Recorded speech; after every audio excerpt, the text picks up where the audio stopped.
Hi, everyone, and thank you for joining us for our seminar today. Um, this is I was told not to say anything, but this is my first one I've done, so I'm a little nervous just to get it out there. Hopefully we can fix that in editing later. Salam is with Citricom. I've met him quite a few years ago. He's knowledgeable on zero trust and network security.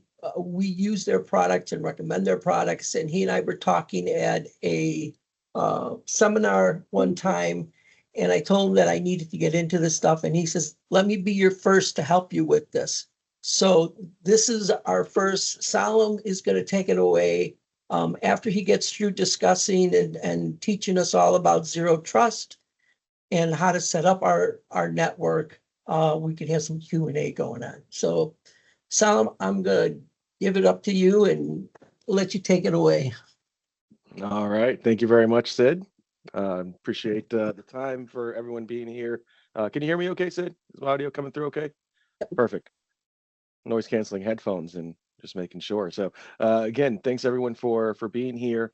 We're not going to get too technical. The world is changing, as you all know. That's why you're working with Sid and the team there at RIT. My role here is to help do some education, fill you in on some of the things that are happening in the world. Talk about some ways that you can protect yourself from what's going on, and ways that Sid and the team at RIT can help you protect yourself from a lot of what's going on. There's time for Q&A.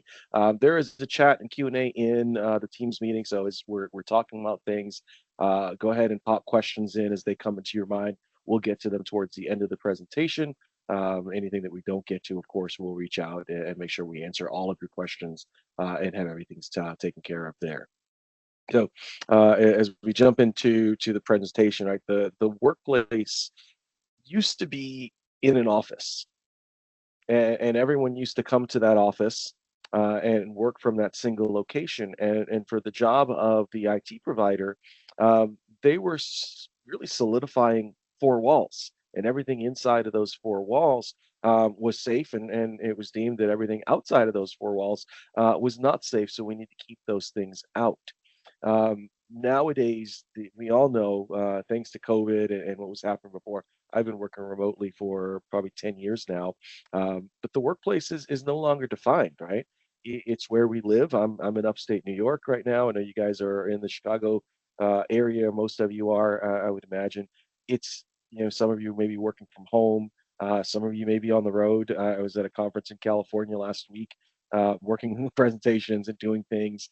It's, you've got remote workforces, you've got hybrid workforces. The workplace is just very different than it has been over the last few years, and technology has had to change and adapt to facilitate this ability for folks like myself and folks like you guys to be able to work from anywhere.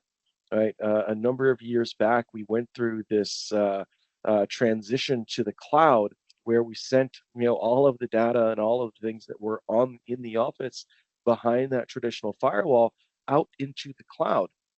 We did that to make it easier for the folks that were working remotely to be able to access that data, and even the folks working internally, making it easier to use that data.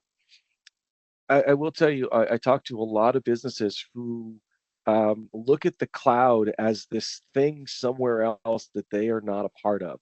There's many ways to be in the cloud. Some of it is moving your desktops and computers into a cloud environment. Some of it's moving your servers to a cloud environment. But even things as simple as moving your email from an on-premise email server or Exchange server to Google or Office 365 and doing things online. That is the cloud. When you think about where you store your documents, it used to be on your computer or on a hard drive or a NAS drive in the office. Now it's stored in Dropbox or OneDrive. We're not working on documents in on Word on our computers anymore. It's now stored in Microsoft 365. That is the cloud. And while it's significantly easier to be able to work and collaborate in the because of these resources in the cloud, it also makes it easier for anyone with the right credentials to get access to these resources. Most of the time, it's you or a staff member that's working on behalf of you. Sometimes it's the bad guys, though.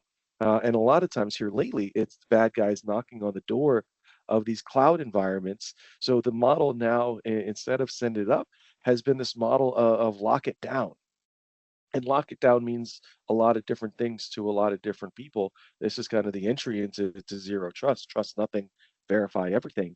But this model of locking it down can be adding, layers of security around the cloud infrastructure.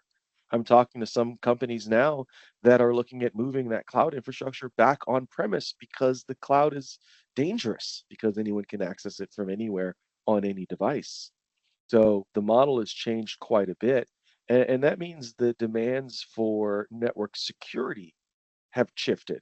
It was, once upon a time, good enough to have an appliance-based firewall protecting the four walls of the office where everyone worked and antivirus, and that was enough.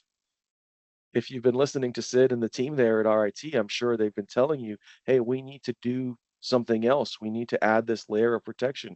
We need to add this additional tool. And it's because of these demands in network security.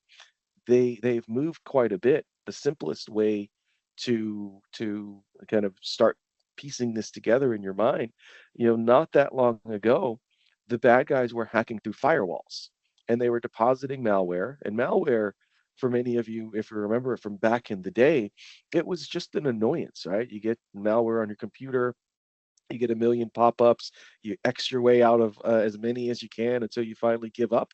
And then you call the IT guy, like, hey man, I get something to my computer.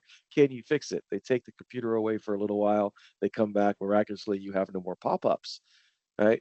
Now the bad guys realize that the firewall was built too strong for them to hack through. It's not worth getting through the firewall anymore. The easier path of entry is through the individual. People have always been the weakest link because we're in a hurry. We like to do things fast. We like to click on things, get this task done, and move on to the next thing. So the bad guys are capitalizing on that and now hacking through people. They're still depositing malware, but malware looks very different than it once did, right? You knew when you had malware on your computer back in the day because you got the pop-ups, you got the annoyance, your computer started acting differently. Now, you got malware because you got ransomware. You got the output of the malware. Your computer's locked down. And everyone not everyone, but a lot of folks feel like ransomware is the culmination of this attack. Unfortunately, what happens now with malware is the bad guys and the threat actors are depositing malware on your computers and leaving it there for weeks, months, even longer, and they're harvesting information. They're gathering your company records. They're gathering your contact records. They're getting into your emails and reading the emails. They're gathering information on your business that they can then turn around and ransom you with.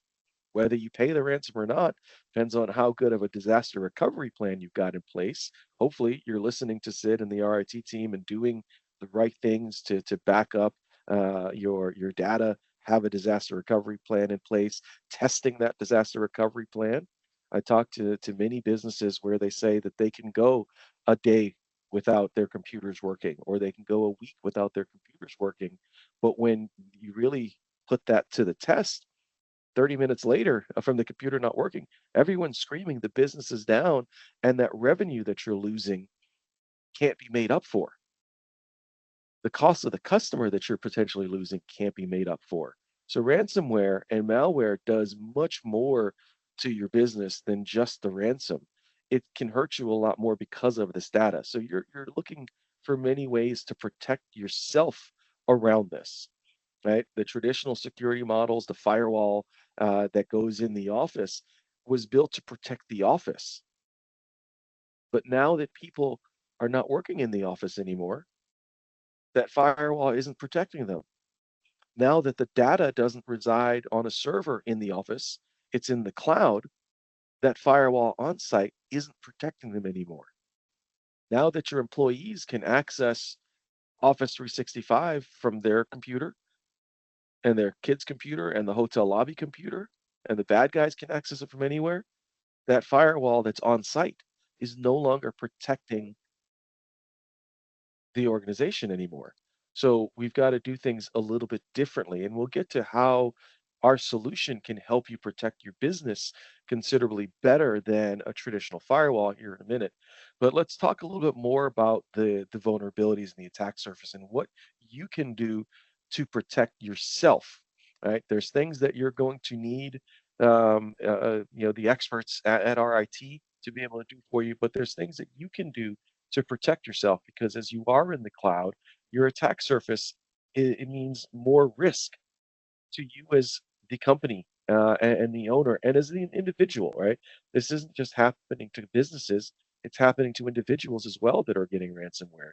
So the bad guys don't, there was the old adage of I'm too small to be a target. Nowadays, everyone is a target, small, big, indifferent. Whether they get GE or grandma, they don't care. It's money going into the cybercrime organizations to fuel their growth.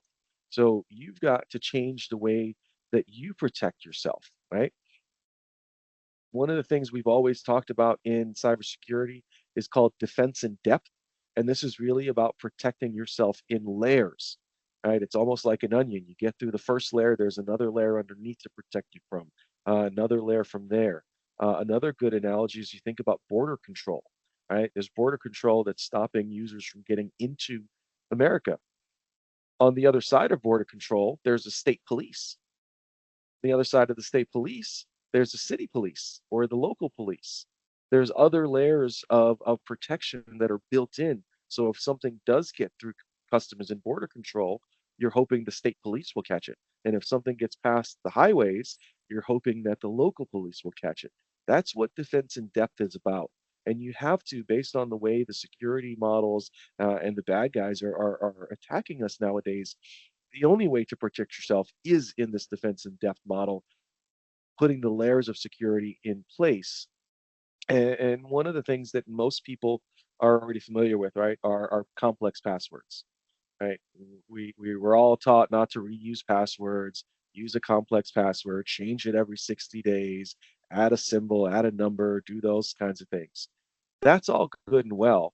But because of the amount of websites that we have, the passwords that we need, the need to change passwords, things like that, it's become cumbersome, and having so many passwords has actually become, an easier way to get hacked because lots of folks are reusing things. So I strongly recommend using a password manager. There are free versions that are out there. There are paid versions that are out there. Um, Sid and the team at RIT have solutions that they can offer you as well, but I definitely recommend using a password manager, instead of the traditional models of writing it down on a sticky note, and posting it somewhere. When you're thinking about your passwords, right? We know not to reuse passwords, but use a unique password for each account. I recommend using passphrases. A passphrase is something like, the brown cat shops at Amazon with some numbers and a symbol. That's a very simple one. Don't recommend that because that one gets used quite a bit in various things. But a phrase that you can remember. That way, if you don't have access to your password manager or you're not using a password manager, it's something that you know that you don't have to write down somewhere or keep written somewhere. So I recommend, unique passwords with password phrases and something that's memorable to you, that's out of the ordinary, but you can remember and type in. You can even go a step further and use a unique email address for each account that you're using. Companies like Gmail make this really easy, with something called, plus, addressing.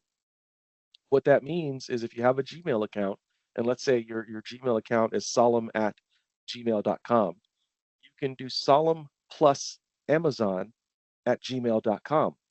That creates a unique email address that still comes into your standard inbox. So Amazon gets a unique email, you've got a unique password and passphrase there as well to be able to protect you. So some tips there to help from a password standpoint. The plus addressing is an easy one that you can use to go a step further.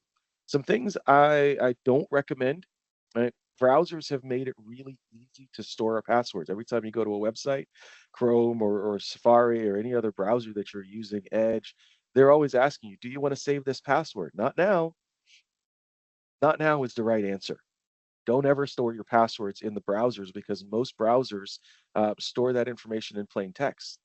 If a browser gets compromised, your password information that's stored can get compromised and leaked as well. So you definitely don't want to do that. And don't be like my wife and store your passwords on a big list in notes. Um, this makes it easy for you to find them, but it also makes it easy for someone that gets access to your device to have all of your sensitive information in one place. And of course, make sure your devices are locked. Don't leave them, whether it's a fingerprint lock or face ID or a passcode. Lock your devices, especially your cell phone. It's easy to do, very simple. They make getting into the phone super easy. But I see a lot of folks that still don't have their devices locked and have their passwords in a note. So just keep that in mind. Some things to do for passwords. You can definitely solidify your passwords and make that piece of it stronger. But the challenge is someone else is always going to get hacked. The big companies, the big businesses are always going to get hacked. Facebook, LinkedIn, um, the credit agency that got hacked a couple of years back. Right, these businesses are always going to get hacked, and they're always going to be losing our information when they do get hacked. All right, this is one of my favorite stats because it says, and this isn't from 2022, 24 billion username and passwords were available for sale on the dark web. And if you're doing the math and you're thinking about the amount of people on the planet, there's only 8.5 billion people on the planet. So that's 4 username and passwords for every person on the planet. And of course, half these people don't have computers.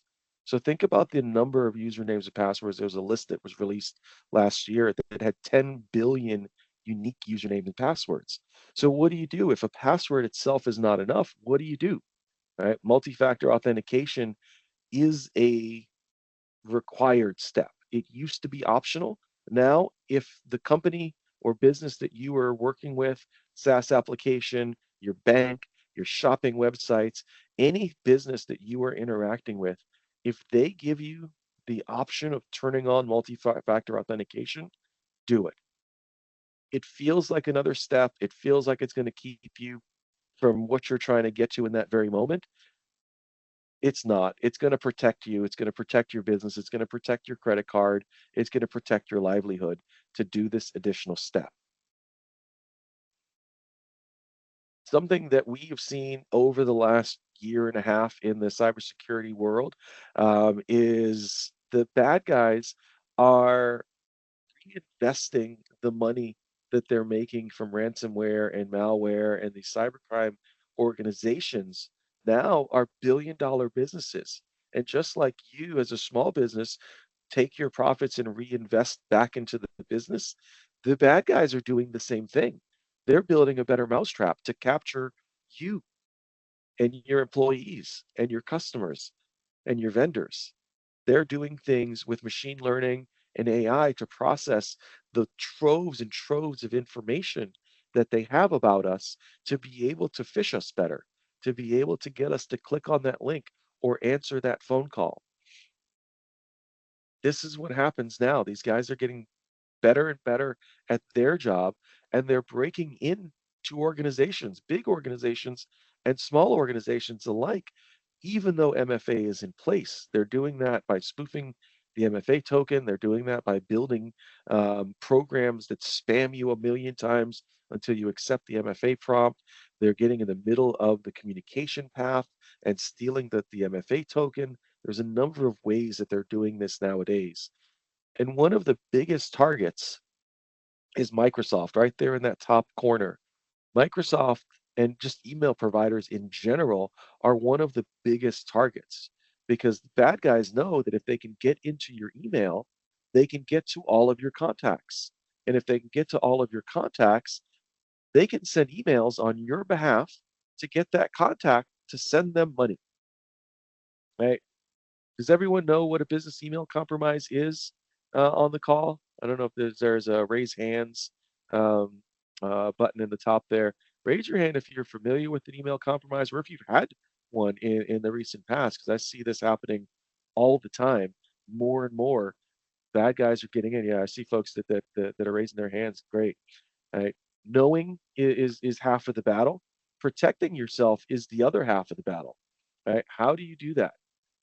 There's technologies that can stop you from clicking on bad links, but there's not technologies that can stop your accountant from wiring a check to the wrong bank account. So at the end of the day, the onus is on you as the business owner to protect yourself from a business email compromise, right? The biggest tip and probably the hardest tip is that first one. It's to slow down, be vigilant and aware, take your time. If something seems out of place, it probably is. Don't click on the link. Don't trust what that email is saying to you, right? Try to recognize the phishing attempts, right? It's getting harder and harder because of AI, because these companies are getting better at writing better emails and taking information about you that they've gathered and putting it into these phishing and vishing and spam messages. It makes it a lot harder to recognize. So that's where following the security trainings, doing the things that Sid and the team at RIT tell you to do, take that quarterly security trainings, right? Report anything. I know as an employee, it feels like you did something wrong or you potentially did something wrong, but the faster you acknowledge it, the better the chances are of dealing with it and recovering from it if possible. So many stories of phishing attempts. One of the things that you'll see if you haven't seen already is an email from one of your vendors or suppliers with an invoice. And it likely is going to be someone that sends you an invoice every month or quarter or whenever you order something. And that email is going to look very legitimate, be very specific, likely be about something that you ordered, and have what looks like a legitimate invoice there. The invoice might be a link to malware. If you're running a tool like Control One and a software-defined SASE type product, you're going to be protected from clicking on that bad link. But what if that email says, "Hey, Susan, this is Nancy. We changed from XYZ company. We changed our bank accounts. Can you wire that invoice amount to this account instead? You've been paying Susan every month for this invoice. Why not send it to the different account?" That's how this kind of stuff happens. So you got to protect yourself by being vigilant, slowing down, and verifying the request. If Susan is asking you to do something that she normally doesn't ask you to, call Susan and ask her. And before you change the bank account, before you wire this money, before you change a contract, before you do something that seems slightly out of place, but probably appropriate for business, verify with the individual. That extra step can save you thousands to hundreds of thousands of dollars. I know a company just recently wire transferred $180,000 because of an email that came through from a vendor that they do this kind of stuff all the time, and it was intercepted. I have another account of a lawyer who got malware. This is prior to having our system in place, but got malware, and the ransom was 2 months of payroll to the penny because the malware had been on the system to see long enough when payroll was and the amount of money they had in their bank account to make that. So you really got to protect yourself. Where do you go from here, right? Where do you go if passwords are not effective? Multi-factor authentication is not necessarily as effective anymore. What do you do? How do you protect yourself, right? One of the ways we strongly recommend in a software-defined world is to lock down access to your email.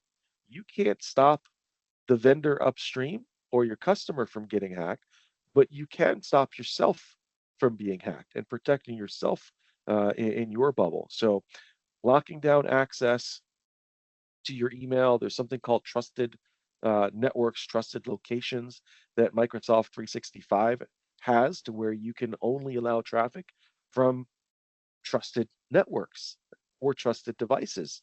So it does bring that security fabric closer and isolates you a little bit more, but locks it down from anyone being able to get access to your email, right?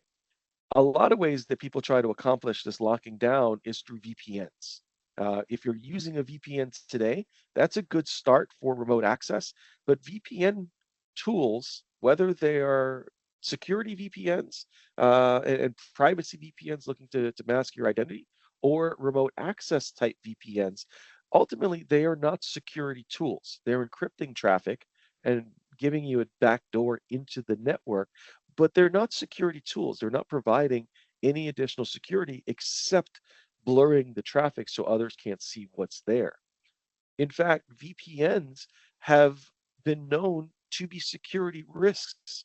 And as companies have started using VPNs more and more, and individuals have started using VPNs more and more, the cyber attacks have also increased. Something that we've seen recently is a number of VPN vulnerabilities and some of the free VPNs that are out there, the privacy VPNs, being hacked, right? That stuff you have to be very aware of. VPNs do not protect you. They serve a purpose, but it's not security. It's hiding your identity or giving you remote access. One of my favorite stats I mentioned earlier, not to store your passwords in the browser, right? Over on the right-hand side of the screen, you'll see a story from Cisco. Everyone knows Cisco. They're one of the biggest networking brands and security brands in the industry. They were breached a couple of years ago through a VPN, and it all happened, right? Cisco did nothing wrong. The user stored their VPN credentials in Google Password Manager, and their browser got compromised. The bad guys saw that they had a Cisco credentials, and they started phishing the individual, got more information, and was able to get into Cisco and rummage around their entire network, all because someone put a VPN password in the wrong location. So keep that in mind. Keep yourself safe. Don't store those passwords in places they shouldn't be.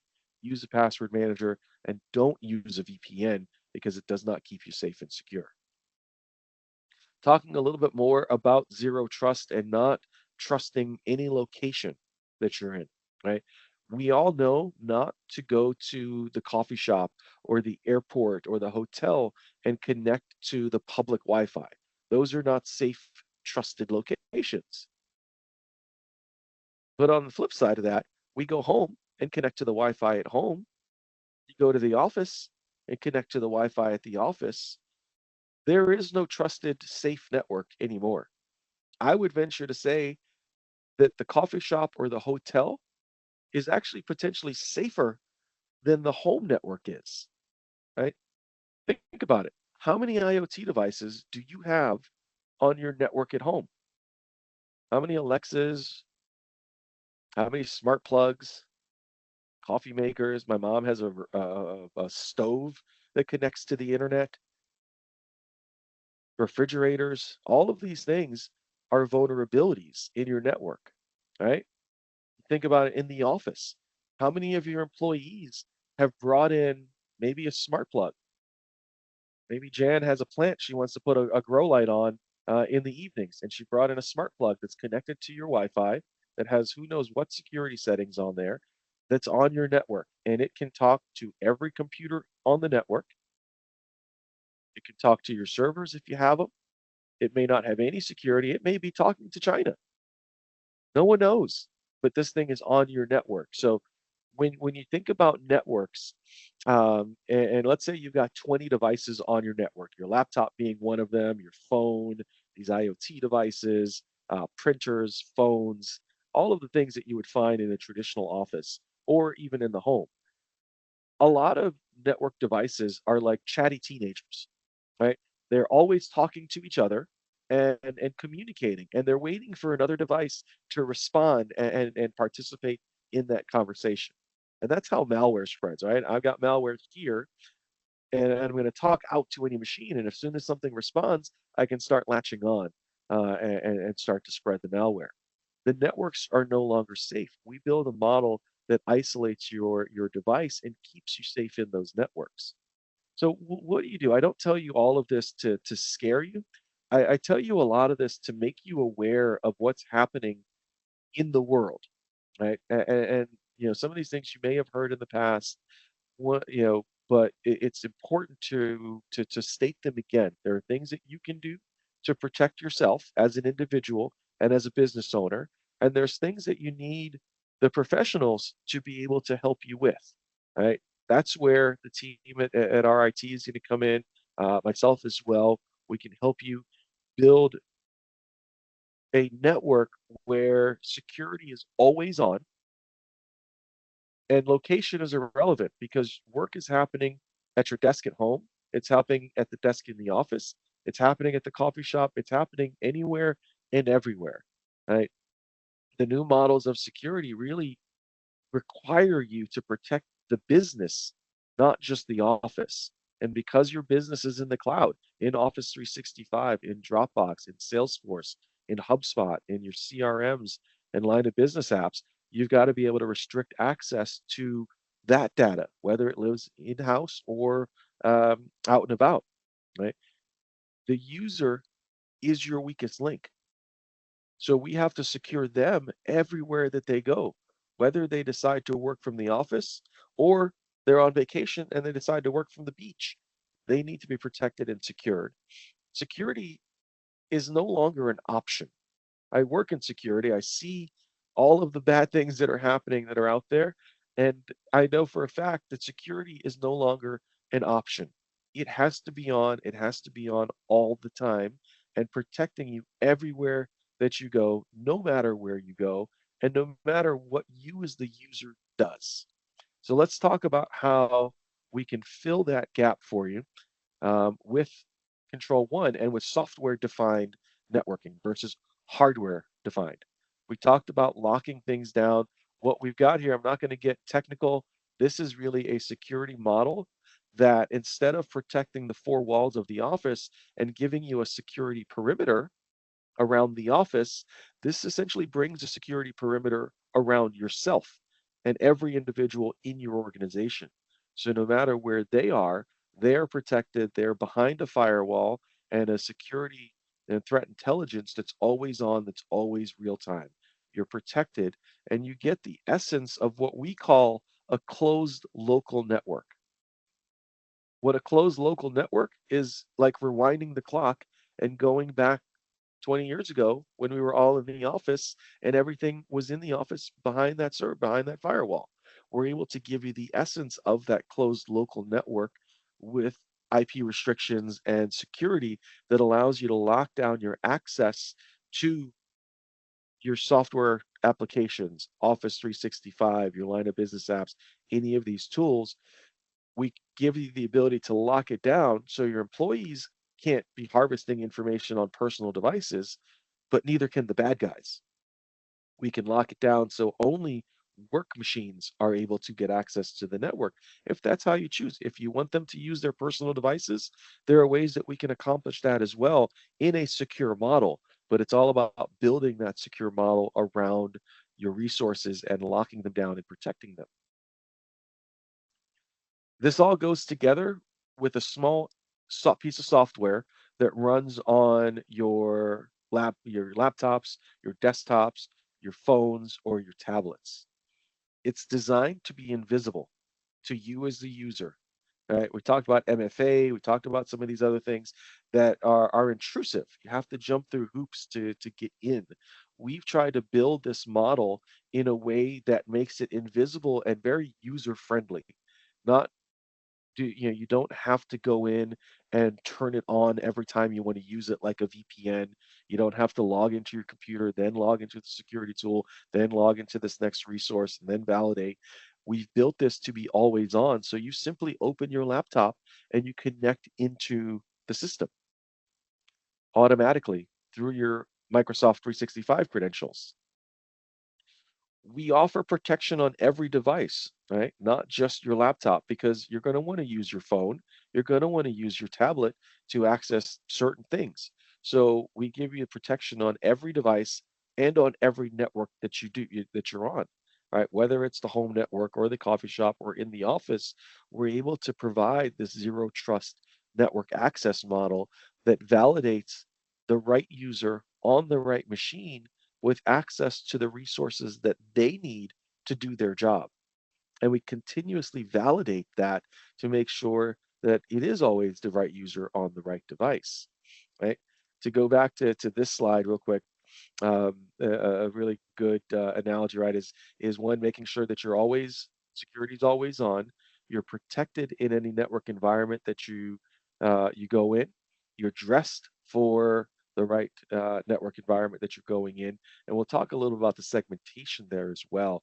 But ultimately, what we're doing is isolating your computer, or your phone, or your tablet from all of the threats that are on the network that you are physically on, and we're locking down what you can get to from a security model, because we're doing what's called DNS and web content filtering at the endpoint layer.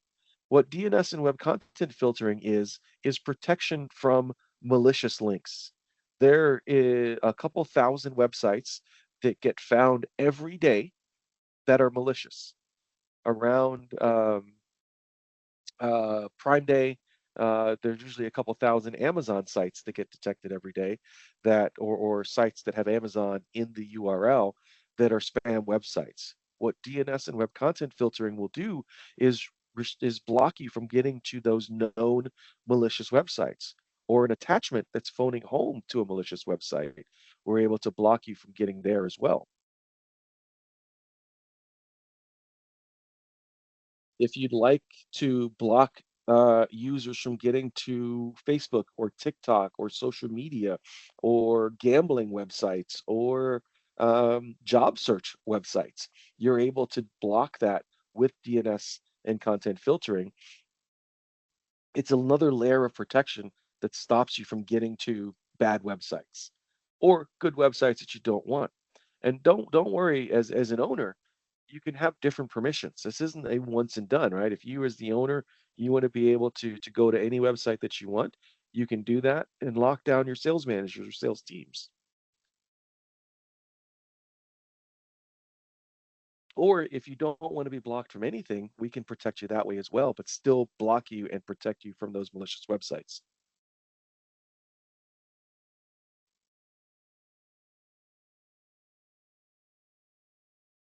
We're always enforcing compliance. This is making sure that you're dressed appropriately for work. Excuse me, got a little tickle in my throat there. What I mean by being dressed appropriately for work is your laptop running the right tools to be in the office or to be on the office network? One of the things we see in cyber insurance all the time is the cyber insurance companies are asking you to make sure that antivirus or endpoint protection is on and running all the time. And any good IT provider is going to make sure that that software is always on and available. But it could crash, it could fail to load, malware could turn it off, or the user could turn it off in a lot of cases. So we are always making sure that the device is set up correctly, running the right tools to be in the network, validating compliance, validating the authenticity of that machine, that it is your machine, running the right tools to be in the network. And if for some reason that device is not running the right tools, we're going to quarantine and isolate them. This is not sending you to jail. This is not a full lockdown. It can be, depending on your business and your needs. But ultimately, what this means is your risk is deferred. You don't have a device or a user on the network that is not running the right tools or doesn't have antivirus or the right protections in place. You're secured everywhere that you go, all the time, making sure that the device matches the compliance requirements to be in the network.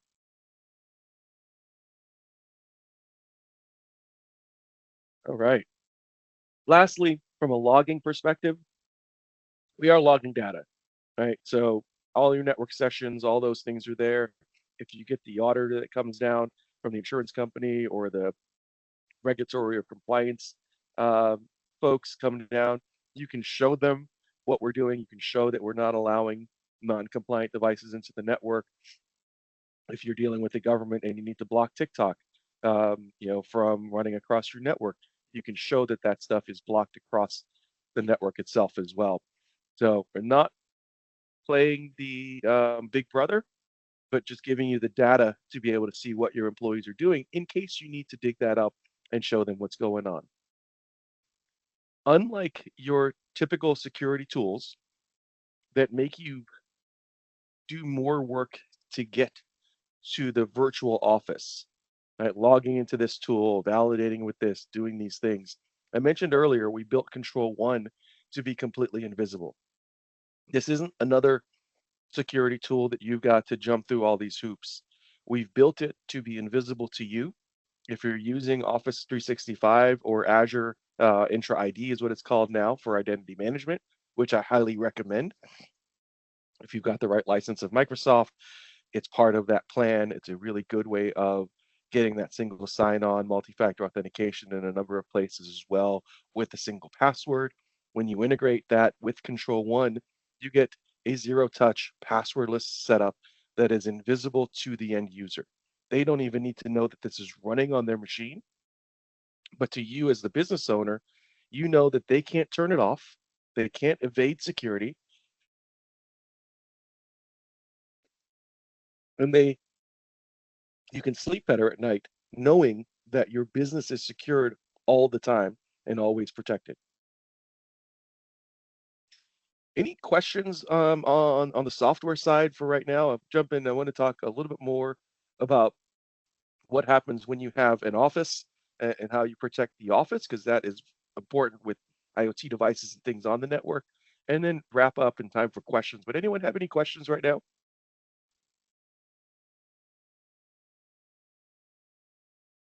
You can put it in the chat if you have any questions. That way we can all see it.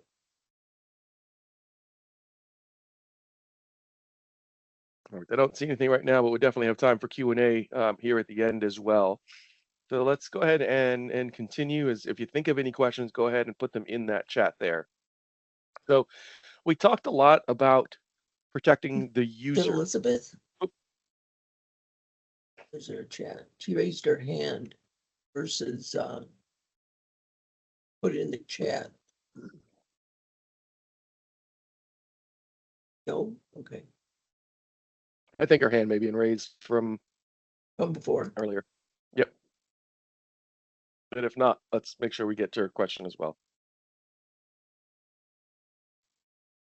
All right. So let's talk a little bit about the hardware side of things when you have an office. We talked about protecting the user, bringing that security down to the individual, and protecting them where they work. Now, if you have an office, you've likely got phones and printers, IoT devices, door locks, things like that that are on the network that you also need to protect. That traditional firewall model where you're putting in hardware protecting the office is not a bad way. It's just an antiquated way of doing things. Moving into a software defined approach moves your security functionality to the cloud where it's always on, it's always current, it's always updated in real time. So you've got more real time security versus waiting for an on premise appliance to be updated with the latest threat intelligence. Our hardware appliance is standardized, so you don't need to worry about buying or specing the right hardware.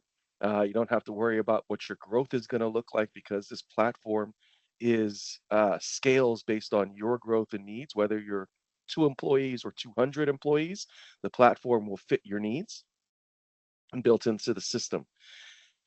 As we move more and more to the cloud, the thought of needing the internet connection versus nice to have is there. So you always need that internet connection. So a lot of businesses have turned to having secondary internet connections as failover.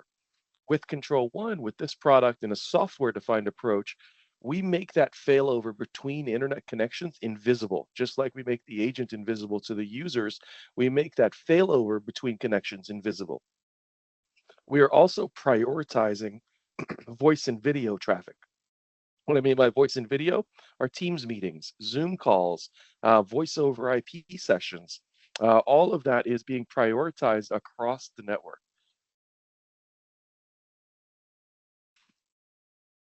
So this gives you the ability to manage multiple internet connections, do traffic shaping, do optimization across the system, and get better use of the internet connection as you are using your services there. So at the end of the day, the hardware approach is not wrong. It's what we've done for 30 years, but businesses have changed quite a bit. Software-defined networking is the model that's taking us into the future. It's a resurgence, almost like when email went from on-premise servers to Office 365, or Microsoft Word went to Office 365 and M365. This is a model that's always scalable, flexible, not dependent on a local central firewall, so you have resiliency and redundancy across the system. The optimization that's happening, you're benefiting from a lot of things across a system that not only make it more secure to work wherever you are, it makes it more efficient to work because of that traffic shaping and the optimization that's happening. There's a lot of tech speak in there. So let me boil this down to what this really means for you as a business owner. With a solution like this, with using RIT technologies and really um, shoring up your business, you're protecting both your office and your users and the data in the cloud all the time, all under a zero trust network access model that validates the users, the endpoint, and access to those resources. Compliance, whether that's a GRC requirement or a cyber insurance requirement, or a requirement from yourself because you want to be more secure in the business. We're enforcing that compliance around the clock. This is a solution that works no matter where you are. Open your laptop at the hotel, at the conference room. Like I said, I was in New York. I'm based in New York. I was in San Diego last week. I was in Florida the week before that. Wherever I set up shop for the week or the day, my security is following me. That means my threat surface is a lot smaller. My risk as a business is a lot lower. And my sleep is a lot better because I can sleep better at night knowing that I'm protected and I'm secured everywhere that I go. And my employees and the folks that are working with me don't have security as an option. It's always on, it's always there.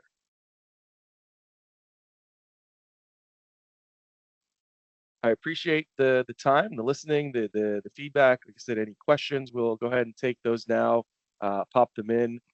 Sid, do you want to talk about next steps, or you want me to talk about what's going to happen next year? You can. Tom has a question, and yes, password managers can pre-fill in passwords. The difference between that versus having it in your browser is that the password manager is encrypted so that it can't be seen if someone breaks into your computer. So you reach out to us and we can give you a couple of recommendations for password managers. You can talk about the next what's going to happen next since you're Yeah. All right. So I hope that you all have found some of this information informative, found some good tips to help you secure yourself a little better, and learn about some ways that Sid and the team at RIT can help secure you. So what will happen here, like I said, we've got a few more minutes for questions, anything that pops in your mind. Go ahead and ask it there in the Q&A or the chat. What will happen next is you'll be hearing from Sid and the team at RIT. They're going to be reaching out individually, making sure that you've got your questions answered, fill in any blanks, talk to you about how a solution like this would fit into the business. Everyone's needs are going to be different, whether it's we've got a location, multiple internet connections, users that are working remotely, zero trust across the entire business. Everyone's got different needs. So Sid and the team will be reaching out to discuss what those needs are and helping you come up with a plan to secure yourself as we move into 2025. Something else that we're offering for your time today and joining us on the webinar, if you order and get Control One through our RIT in the next 30 days, we'll give you your first 3 months at half off on those services. We want to make it easy for you to adopt the platform. Sid and the team will work with you to get everything deployed. And if you're not happy in the first 30 days, we will give you your money back. We want to make sure that everything is as smooth as possible. But for you as a business owners, you are securing yourself in the best possible way as we go into the new year. Hey, thank you for that offer. I'm sure my clients will appreciate that. When we started with Citricom, it was seamless too, by the way. We didn't see anything slowing down. When we took our laptops from the office to our home, it adapted to everything, and it all adapted right to our local printers too. So something that if you're worried about, it really works seamlessly behind the scenes. One of the other things I wanted to bring up real quick is that and why this became even more important. We had a customer that got spoofed by someone thinking that they were Citibank, and to the point where they were on the phone with them for 30 minutes. And he just didn't this guy had their social security number, he had his mother's maiden name, he had everything that made him believe he was real until he got to the last point. The bottom line is the guy ended up giving him some information he shouldn't have, and they got into their checking account and they had to freeze his checking account because he was spoofed by someone on the phone. So, I always, I'm going to say this, I've said it many times, don't ever give anybody your information unless you know them, or call them directly. Do not call from a phone number that's on that they give you or anything like that, and verify. We got a phone call at RIT Company on Monday saying that we were getting 3 checks returned. Art got the call. He didn't trust it. I called the bank and tried to verify the guy's name, and they didn't know of the guy. Following day, I got those 3 checks back, found out that guy happened to be legit, but I still don't trust them. So just be careful. They're out there. They're getting better and better. So there you go. If no one else has any questions or anything, I want to thank everyone for coming to the webinar. And like Solomon said, I will be calling, or someone from the office will be calling you to see how you enjoyed it, and if you had any more questions, or if we can get Zero Trust set up for you guys. It's really a powerful tool to use, and it protects you. Especially, even I was at a conference once, and I had to use the public Wi-Fi, but I knew because the Citricom was on, I was not being seen in the network, so I was secured. Because normally even with Citricom, I still use my phone for a hotspot, but the phone was being blocked at the hotel. So it's really important to protect yourself. So with nothing else, we have a few more. Thank you, Tom. And we will be doing more of these types of webinars and seminars. The next one that we're looking at doing next month, we're going to try to get something on Copilot from Microsoft. That's our next one. We're going to try to get someone who knows about it to talk about it for next month. So again, thanks everybody for coming. I want to respect your time. We're 4 minutes over, so have a great one. We will get this webinar on available to you for later to review. And if you have any questions, don't hesitate to give us a call. Have a great one. Thanks, everyone. Bye. Thanks, everyone. Have a good day.